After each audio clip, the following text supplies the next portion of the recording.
I'd rather go fishing in this spot. This is another Shore Jigging Masterclass. Biggest tip of this video. 3 different depth zones. Passing predators. The risk of losing a lure. So you can find rocks, Posidonia, 80-meter casting distance. Hey guys, welcome back to my channel, and this is another Shore Jigging Masterclass. We might use the term shore jigging, but be aware that during shore jigging we also tend to use other lure types like sinking pencils or soft lures, heavy soft lures. So it's not uncommon if someone says that he's going for shore jigging to practice also heavy lure fishing, because we usually cast other lure types. This, however, episode is going to focus on something extremely important: the depth.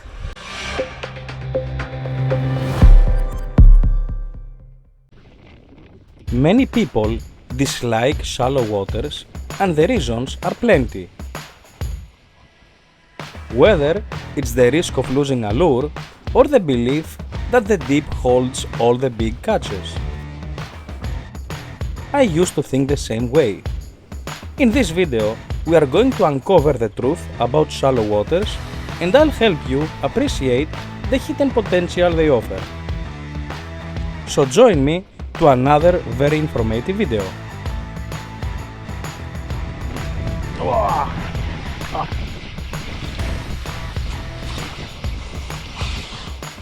I know that this shallow rocky area looks dangerous, and it is, but this is why it holds some nice fish there. And if you are fast and aggressive, you will manage to get them, like I do.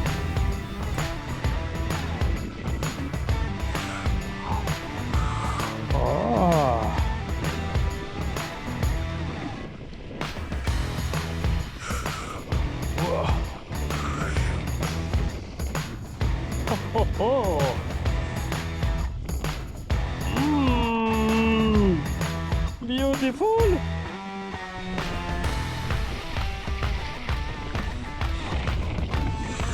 Oh, beautiful fish! A beautiful fish that I have to release! Woohoo! Yeah! Guys, respect! Keep only what you need. Let's continue. Having said that, I strongly suggest that we should take very seriously every depth we encounter. But there are some tricks that will help you be more effective depending what depth you have in front of you. Also, we are going to discuss what lures are the best depending the depth that you will find on your fishing spot. And probably that's the biggest tip of this video. So let's take things one by one and let's investigate the 3 different depth zones that we can possibly find in our fishing trips. I will talk about the 3 most usual. I won't discuss about 100 meters from the shore, because there are spots with 100 meters right off the rocks, but it's not our main goal, and I try to avoid now such places. Okay, I can still remember myself searching the depths in various charts to find the deepest areas ever, just to get the deepest place to go and cast my jig. I know that you try to find the deep blue. Is that correct? I was in your shoes many years before, as I said. But believe me guys, depth is important, but the quality of the bottom and the life around it are even more important. Fish usually don't care about depth. Maybe some species are exceptions to this rule, but guys, believe me, you don't need extreme depths. So, no matter how informative are some depth charts, most of them have flaws. So you check a depth on an area, on a cape, and it says, for example, 30 or 40 meter of depth, and you go down full of happiness. You walk 1 hour or more to go to that cape just to find out that it's extremely shallow. You made a cast and you see that it's no more than 15. And many people take their bags and go back to find another area, and the day eventually is lost on driving here and there. So this is more or less how I started to have faith in shallower areas, because sometimes I had no options except the cape that I went down, and it was shallow, but that's all I got. So I had to fish hard, believe, change a bit my strategy, and fish were there. So guys, don't get obsessed with the maximum depth, okay? The targets today are groupers, and I'll be using my trusty gravity runner to try and catch some.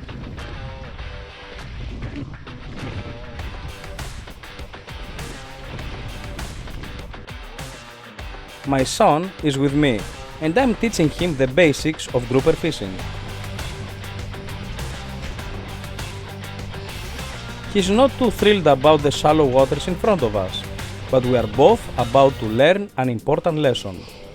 My son will discover that big surprises can happen in shallow waters, and I'll be reminded to never say never.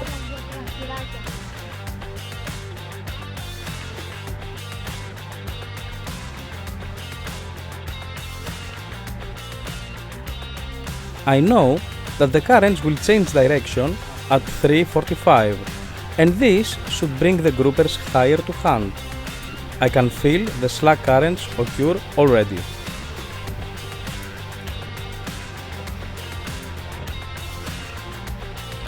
After over 30 years of fishing this spot, I've never caught a snapper, never seen one, and never heard of anyone catching one here.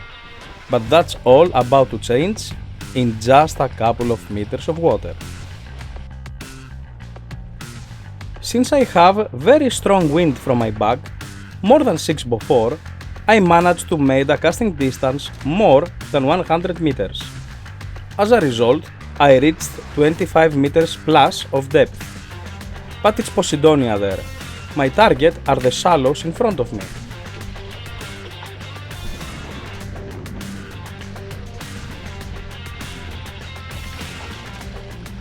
Since I need to pass gravity runner as close as possible from the uphill bottom, I will allow it to dive some meters one more time to align it with the inclination of the bottom.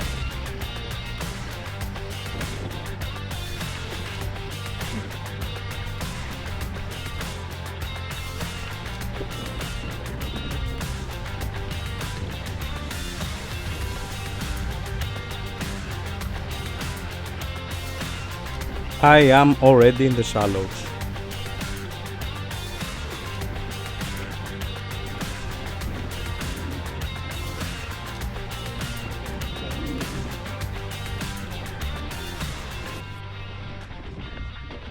And there in the last 10 meters.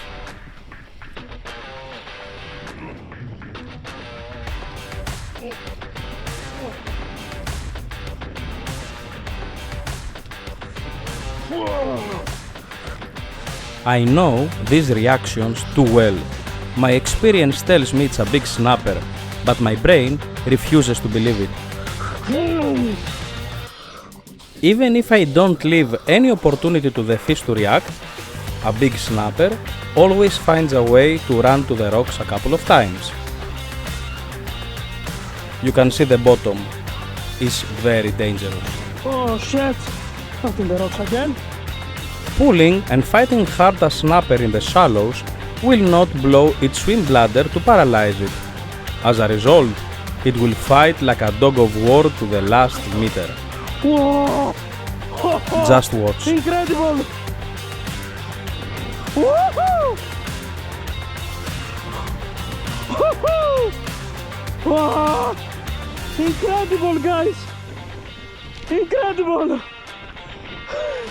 I don't believe this! Whoa! This is insane, guys! This is insane!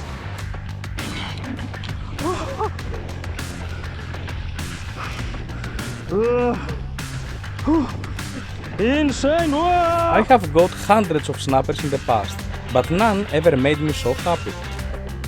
The fact that this is the first snapper that I got with my son from the rocks makes it even more valuable. Monster!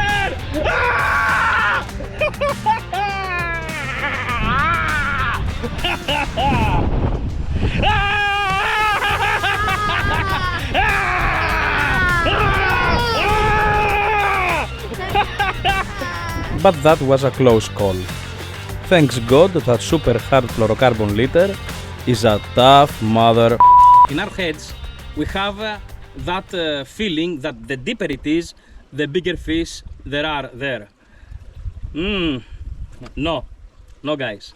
However, shore jigging, especially shore jigging, is perfect for vertical action because you really cast as far as possible, and then your action forces your jig to go up and down, so you can cover a big surface from the bottom to mid-waters or even higher, no matter what you want. So yes, some deep balconies that you look down and it's blue are good spots for shore jigging, but are the only ones. As I have said in the past, in deep areas you usually can't move around, so you have one area to cast. This is because usually the structure that it is outside of the sea is the same inside the sea. So if there are cliffs around you and you have a deep spot, you can't move. You barely can move, maybe a couple of meters, but no more, and that won't bring any change, any significant change to your fishing. So you're stuck there and you wait for the fish to pass. And that's the first thing you have to keep in mind. On very deep areas that you sit here and cast, you are waiting for the fish to pass. There are walls underneath, not much life concentrated there because the walls, the rocky walls, don't have many holes to hold a significant amount of life. So only passing the fish are there, like sardines, saddlebrims, and so on, and so passing predators follow. So you have to cast all day in order to be at the right moment, on the right area to get a strike. And that could take centuries, because if predators won't pass, you have absolutely no chance to get a fish. So we are highly dependent on luck in this point. Some areas are surrounded only by shallow waters, like here. But honestly, I'd rather go fishing in this spot than stay home. Would you like the same? Please comment now. On the other hand, we have a shallow area. You go, as I said, you cast and it's 15 meters. What do? You go back? No, you stay. Especially if the shallow area has rocks and maybe mixed bottom, like Posidonia with rocks and lime bottom. It's perfect. I can guarantee you that there is lots of life around, and that's all you need to have a predator on your hook on the next hours. Because in these areas and also on progressive falling bottoms, the predators spend more time trying to find fish to eat. For example, a snapper. On very deep areas, you will get it only when it passes, but you don't know if it passes far, close to the rocks, or in the mid-range. You have to be lucky to be at the right point, the right moment. But if you are fishing on shallower areas that a pack of snappers has gathered to hunt, it's very easy to get a strike, because they are all active and excited, and they try to find the small bait fish, multiple types of bait fish. So they are open to any of your suggestions. and by suggestions I mean lures, because you can have a jig, you can have a sinking pencil, or you can have a heavy minnow. It's fine, they don't care, they will go for it. Am I suggesting you to focus only on shallow areas? Absolutely not. But what I am suggesting is that when it happens to end up fishing on a shallow area, then you should give the proper attention it deserves. Don't consider it a lost day. I also suggest that you should try every now and then the shallow areas, especially if you haven't. A complete angler must know how to behave and rule all depths in every circumstance. Whoa! Whoa! Whoa! Wow! Ah!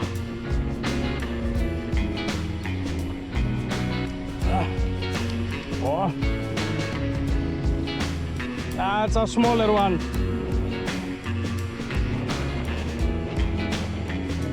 Ooh! Ah, from the nose. Hello, Pinocchio. Stay still. Stay still.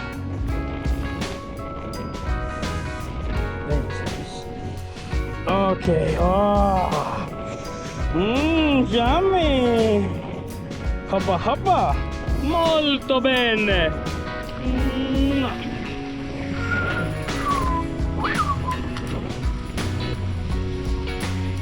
The 15-meter depth area. I love it. I used to hate it. I used to when I was going to a 15-meter depth spot, I was I wanted to suicide. Insane. But guys, it's incredible, but a big part of my biggest fish are in a 15-meter depth. It's insane. But I have a very good explanation to tell you. Generally, in such shallow areas that are always progressive, the biggest advantage is that you can find here easily mixed bottoms. Why? Because Posidonia thrives until 20 meters. So you can find rocks Posidonia that it's extremely valuable to your fishing. But there is a catch. Shallow areas are not always effective. But they could be super effective or cemetery. It's the two different edges. And I will explain you now. The magic thing with shallow areas is that when big predators appear, they come for only one reason. They come to hunt. A snapper of 5-6 kilos has nothing to do in areas of 15, 10, and sometimes even 5 meters of depth, sometimes even 2 meters of depth. It's there for only one reason, to eat. And once it gets its belly full, it goes and retreats back to deeper waters, around the shallow areas. They know exactly why they come to the shallows. And I'm not talking about snappers, I'm talking about also about groupers, about barracudas, sometimes about amberjacks. They come very, very shallow. And as I said, the main reason are the bait fish. Shallow areas keep lots of bait fish around, but they are season sensitive. And what I mean about that? In the shallows, the water temperature capacity is very small, so the water temperature get highly affected from the external temperature. So if it is extremely hot outside, it affects immediately the shallow areas because the mass of the water is way less and the heat gets transmitted way faster in smaller amounts of water. And if it's calm, even worse. Same goes with the cold. If the outer temperature is very, very cold, then the shallows could be the worst place to search for a decent fish, especially in the winter. minnows are kings for shallow water.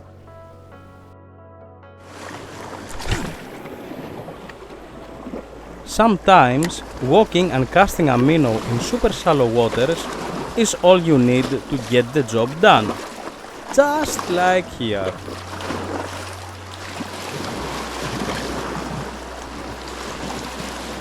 When I'm fishing for barracudas, as you can see, I don't have very tight drags. On the other hand, as you saw before, when I'm fishing for groupers and snappers, my drags are pretty tight.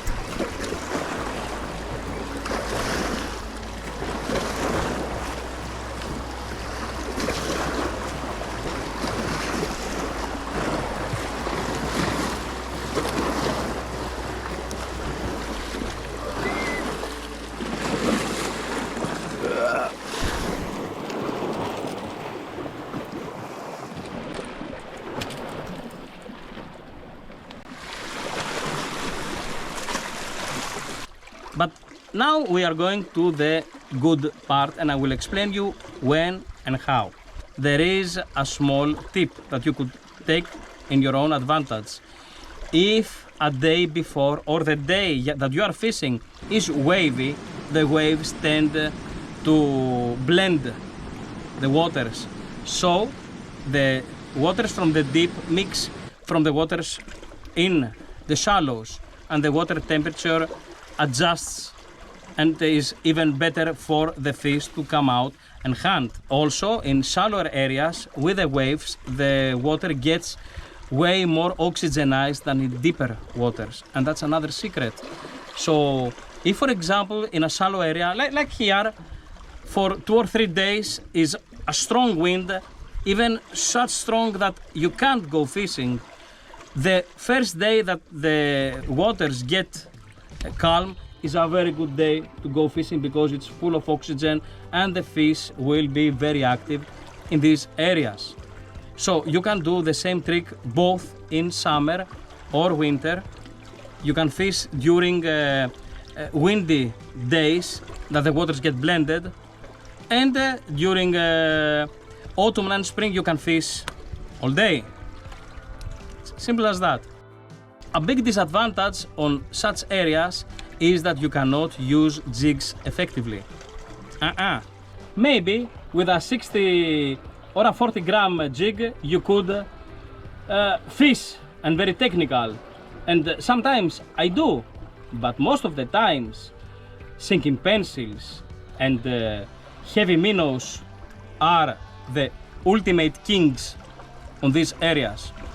And the reason is that since you have a depth that it's almost parallel with a very short angle, then you use lures that can work parallel with this drop.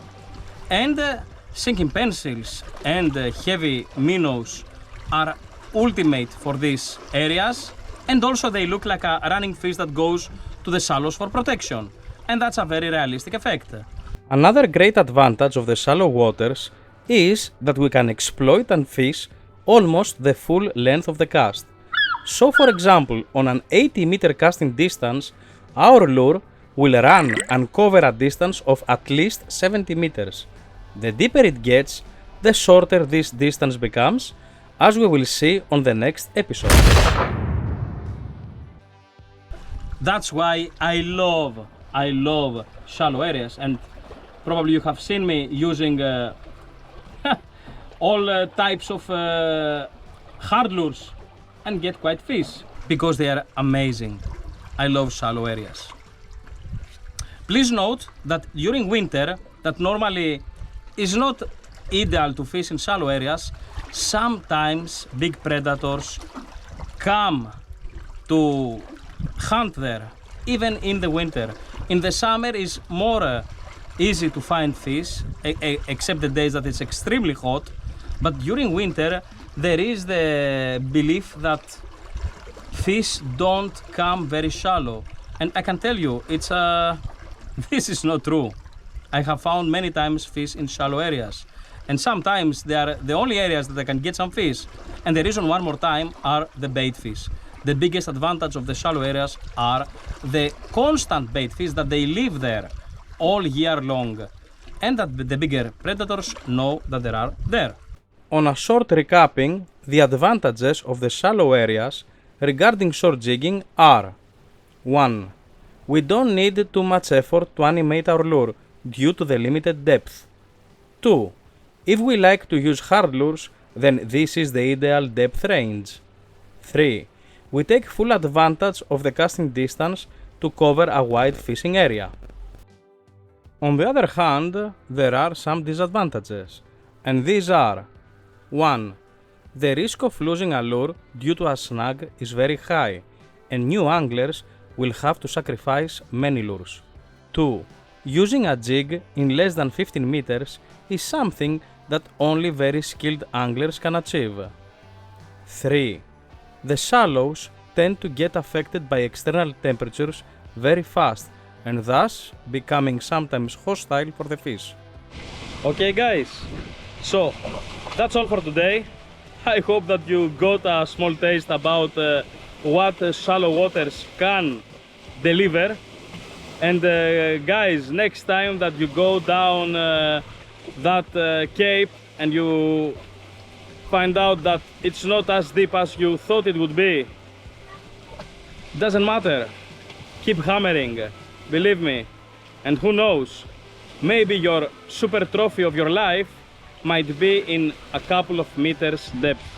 Okay, stay tuned, thank you very much, subscribe if you haven't, and if you wanna support me further, memberships are active on my channel. You can find them here, and you can choose a plan if you want to and follow. That would be highly appreciated. If you don't, still okay. And thank you very much, guys. Stay tuned for the second version of Shore Jigging Masterclass about the depth, that we are going to talk about the medium deep areas, the 30-meter class. Stay tuned. Okay, bye bye.